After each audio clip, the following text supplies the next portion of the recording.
01 Business, le magazine qui met l'entreprise à l'heure du numérique. Frédéric Simotel sur BFM Business. Sur 01 Business, on va parler mobile, l'application mobile, le mobile d'entreprise, l'impact du mobile dans la stratégie des entreprises avec nos invités. Valérie Lega, directeur général de Business Lab. Bonjour Valérie. Bonjour. Avec nous Dominique Gozard, directeur chez iSeed Software. Bonjour Frédéric. Et Jean-Noël Chintreuil, directeur chez DigiDust. Bonjour. Donc, alors, justement, première chose, c'est aujourd'hui, tourner vers vous, Dominique. Le mobile, c'est évidemment important pour les entreprises. Et quand on veut développer des applications mobiles, ben, comment on fait? Est-ce qu'on va voir des pure players? Est-ce qu'on va voir son SAP, son Microsoft traditionnel qui va nous développer son application? Je pense qu'il y a plusieurs façons finalement de répondre à la problématique. Aujourd'hui, il y a une forte demande. Je pense que les entreprises sont de plus en plus matures sur le sujet, après avoir fait ce que l'on appelle nous du test and try ou du test and learn quelquefois, et qui finalement a permis à toutes les entreprises de s'apercevoir que développer des applications mobiles n'était peut-être pas aussi simple qu'il y paraissait. C'est pas juste une extension de oui, traditionnelle. Et puis c'est pas simplement un petit stagiaire ou deux stagiaires qu'on va mettre sur le coin d'une table et qui vont... On parlera tout à l'heure des compétences d'ailleurs, voilà, on a besoin. tout à fait. Non, je pense qu'aujourd'hui, il y a une maturité qui est en train de grossir.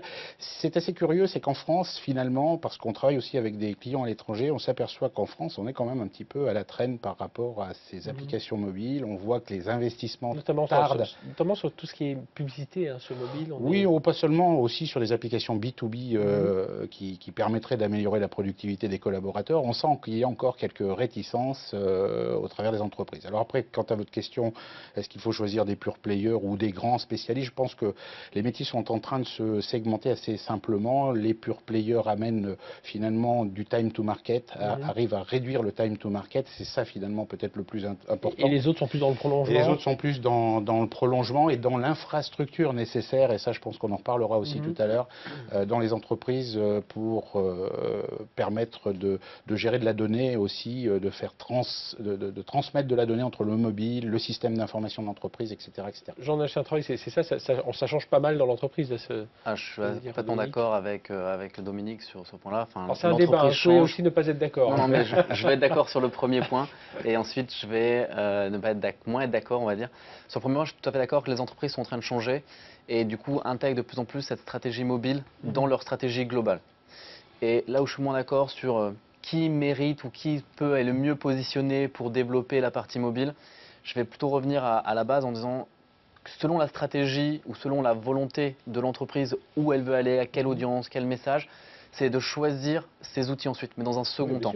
Le premier temps est vraiment dans l'accompagnement. Nous, chez DigiDust, on a vraiment décidé de se positionner en disant on accompagne les entreprises pour vraiment penser le mobile, pas juste penser stratégie mobile ou penser outils mobile, mais vraiment penser le mobile le plus en amont possible dans la stratégie, dans le message à envoyer et dans l'expérience d'usage. Parce que c'est ça, Valérie Lega, c'est l'usage avec le mobile, c'est en train de tout révolutionner. On n'achète plus pareil, on se renseigne plus pareil, on communique plus pareil avec son smartphone. Oui, tout à fait. En fait, tablette. Ce dont on s'aperçoit, c'est que le traditionnel repos, qui était le research online, purchase offline, est en train de s'inverser complètement, puisqu'il y a un énorme enjeu, j'estime, qui réside dans la manière dont les retailers, notamment, vont pouvoir faire évoluer leur point de vente physique pour accueillir un client connecté, donc un client qui pousse la porte de votre magasin, mais qui a avec lui ses 320 Facebook Friends, les vendeurs de vos 3 principaux concurrents et surtout Amazon.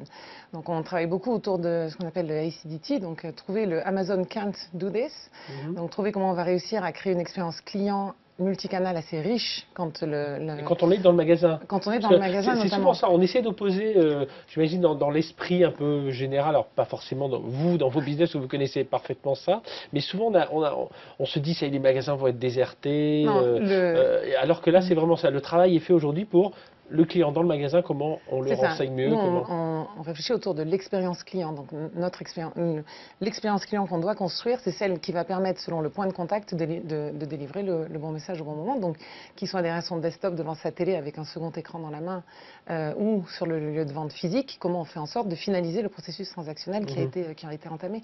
On sait aujourd'hui avec le showrooming qu'un client sur 2 équipé d'un mobile sur la surface de vente physique fait du showrooming, donc Oui. essaie de comparer les prix.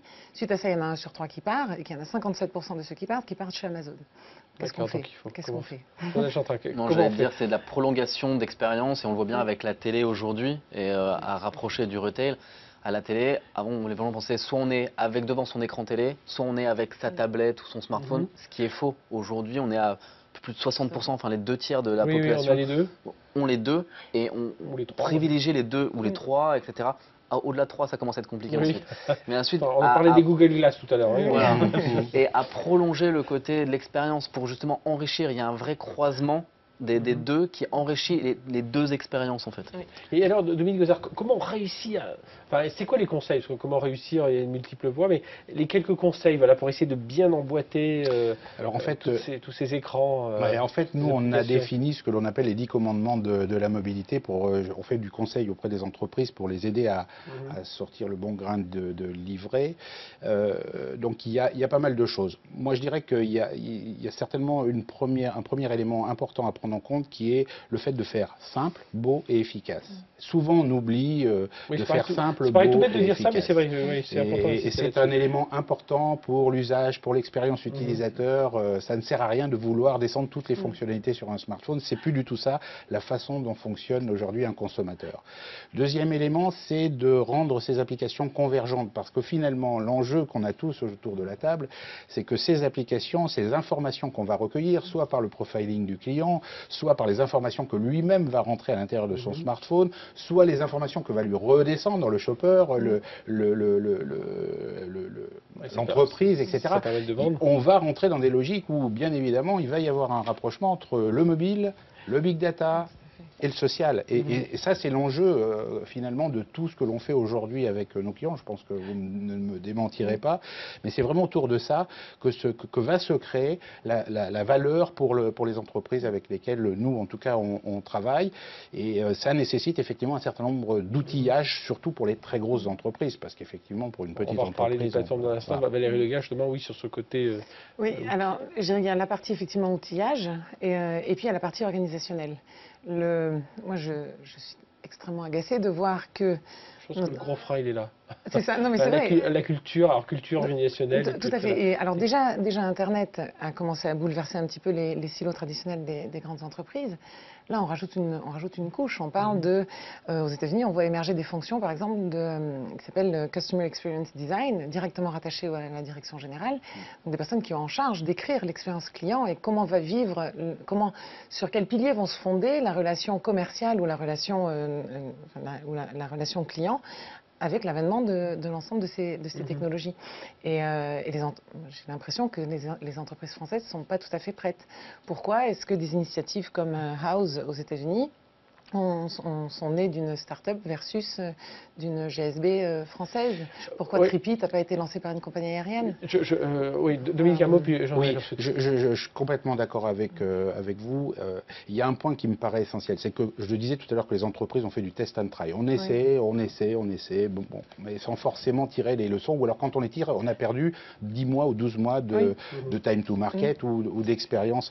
Je pense que là, on est maintenant dans des logiques de test and learn. Il faut impérativement foncer. De toute façon, on est sur des budgets qui sont complètement aujourd'hui... Il faut prendre des risques. Oui. Il faut prendre des risques, mais apprendre. Ce sont des risques qui sont là pour apprendre. C'est-à-dire que cette expérience est absolument importante pour ensuite permettre à l'entreprise d'aller plus loin dans sa réflexion, dans l'expérience avec ses clients, etc. Jean-Marie Chantrac de Digidust. Non, j'allais étayer en disant les entreprises de toute manière vont faire l'expérience puisqu'aujourd'hui on a une jeune génération qui sont complètement addicts au mobile.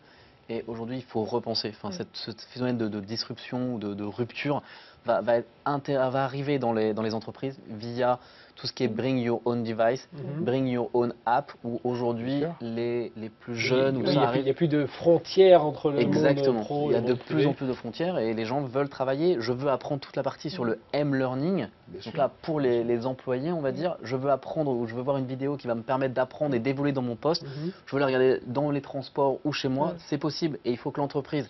Une grosse problématique des DSI aujourd'hui est dans cette sécurité pour les... Dans cette sécurité, puis j'allais même dire, parce qu'on a souvent au terme de cette émission des mails de DSI, donc de patrons informatiques, qui disent mais on doit revoir aussi la façon dont nos infrastructures informatiques sont faites. On a empilé des choses, il y en a même certains qui disent faut tout jeter et puis repartir de zéro.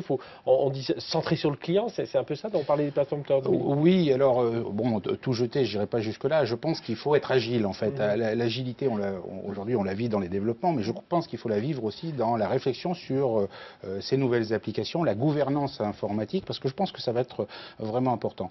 Et un autre élément qui me semble important, c'est que beaucoup de gens considèrent, aux États-Unis en particulier, qu'on est en train de vivre une vraie révolution industrielle. Moi, j'ai tendance à dire que c'est même pas une révolution industrielle, c'est une révolution sociologique. Ce que tu disais tout à l'heure est tout à fait vrai. C'est-à-dire que les jeunes qui arrivent vont exiger demain d'utiliser ces machines pour mieux travailler à l'intérieur de l'entreprise, pour mieux consommer, pour mieux acheter, pour mieux être en relation avec son petit camarade ou son collègue de travail, voir son client, voir son fournisseur, etc., etc.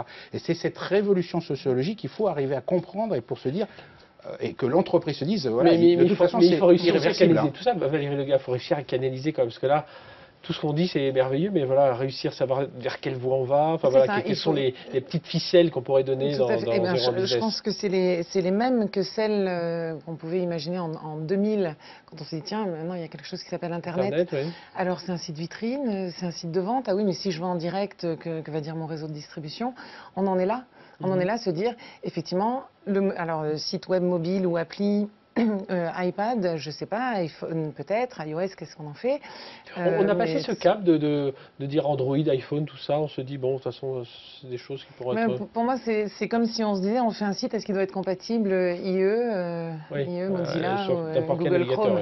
C'est des moyens. La question, elle est plus, qu'est-ce qu'on veut offrir? Pourquoi une app? Pourquoi une app et pas 12? Parce qu'on peut se dire que les apps, aujourd'hui, c'est ce qu'on voit, on assiste un petit peu à ça, la spécialisation des applications. Une fonction par application, ou alors pourquoi pas une application qui fait 10 choses? Qu'est-ce que j'ai à offrir? Pourquoi une app versus un site web mobile? Mais ça, c'est que des moyens. Les questions qui doivent être posées en amont, c'est qu'est-ce que je vais en faire? Est-ce que je cherche à fidéliser, à vendre? J'ajouterais quand même que sur la notion de multi-app ou bouquet d'apps finalement, je pense que ce n'est pas seulement un problème de moyens, il y a aussi un vrai problème d'expérience utilisateur. Rappelez-vous les premières pubs, je me souviens, on s'était vu au tout début de la sortie d'iPhone, c'était même avant l'iPad, où Apple communiquait sur j'ai besoin d'un restaurant, j'ai une application pour ça, j'ai besoin d'un hôtel, j'ai une application pour ça. C'est-à-dire la segmentation du service attendu par l'utilisateur, et là on est vraiment dans l'usage et dans la user experience, et je pense qu'aujourd'hui, nous en tout cas, ce qu'on dit à nos clients, c'est ne faites pas une application pour tout faire, parce que là vous êtes en train de réinventer l'informatique des années 2000, donc c'est pas du tout ça l'objectif aujourd'hui. Un mot, Jean-Noël, aussi sur les compétences, parce que là on a parlé, il faut des gens aussi pour développer tout ça, et aujourd'hui on a quand même un souci en France, c'est de trouver des développeurs, mais aussi des gens sur le marketing, sur le design, et sur la partie user experience, parce qu'aujourd'hui il n'y a pas de diplôme, il n'y a qu'un apprentissage par justement l'expérience, pour comprendre, et ça, il faut comprendre le domaine. Qu'on comprenne bien, on ne cherche pas le mouton à 5 pattes, mais on cherche des spécialités, voilà, un expérience utilisateur, on a un vrai souci. En design mobile, parce qu'on ne pense pas à un site web comme on pense une application mobile, donc le graphisme est différent. Quelqu'un qui va comprendre l'intégration et quelqu'un qui va vraiment comprendre les usages. Aujourd'hui, quand on est sur un iPad, on a tous vu ces vidéos, un bébé de quelques mois arriver à faire tourner l'application. Aujourd'hui, c'est vraiment des usages différents, donc une prise en main différente. Et donc, il faut des gens derrière, ergonomes, architectes et tout ça. Ensuite, et pour revenir sur l'histoire des plateformes... Mais comme il en a fallu toujours un peu dans le monde informatique, à part qu'aujourd'hui on a une pénurie. Exactement, aujourd'hui il y a une vraie pénurie et il faut vraiment les centrer sur le besoin mobile. Aujourd'hui on ne construit pas la donnée par exemple sur un site en tant d'architecte d'un système d'information ou un architecte pour du mobile. C'est différent, il faut prévoir des choses bien en amont parce qu'on n'a pas la même place et la même tenue. Donc oui, il y a une vraie pénurie parce que les gens n'ont pas assez anticipé ce besoin mobile. Et vous dites un mot rapide, il nous reste 20 secondes sur les plateformes. Là aussi, il y a ces plateformes, il faut... Sur les plateformes, non, après, il y a vraiment différents choix aujourd'hui sur les plateformes? Est-ce qu'aujourd'hui c'est ce qui vont mieux aider les entreprises? Je reste plus sceptique sur ces plateformes. Je reste vraiment en amont en disant pensez d'abord à la stratégie. Qu'est-ce que vous voulez faire pour rejoindre Valérie? En disant qu'est-ce que vous voulez faire et comment vous allez le faire? L'agilité, la co-création. Alors un tout petit mot, Dominique, parce qu'on termine tout complètement d'accord, sauf que nous, ce qu'on vit dans les grandes entreprises, on est partenaire d'IBM sur un certain nombre de très gros projets. À un moment donné, bien sûr qu'il faut la stratégie, mais on va maintenant aller de plus en plus vers ce que l'on appelle des MEAP, c'est-à-dire des plateformes qui intègrent non seulement les développements multi-OS, mais en même temps la capacité à servir, à gérer en fait le cycle de vie du produit et surtout à s'interconnecter, à s'ouvrir vers le cloud, vers la donnée de l'entreprise. Voilà, on a couvert un peu du sujet. Tout cet univers du mobile. Il faut du design, il faut de la techno, mais il faut aussi de l'expérience utilisateur, de l'usage, connaître l'usage, et puis il nous faut des compétences derrière tout ça. Merci d'avoir été avec nous dans cette émission 01 Business. Nous, on se retrouve tout de suite. On va parler de la une du journal 01 Business avec le rédacteur en chef Mathieu Scherer. Et coup de pouce à une start-up, ce sera la start-up C1 Communication. À tout de suite.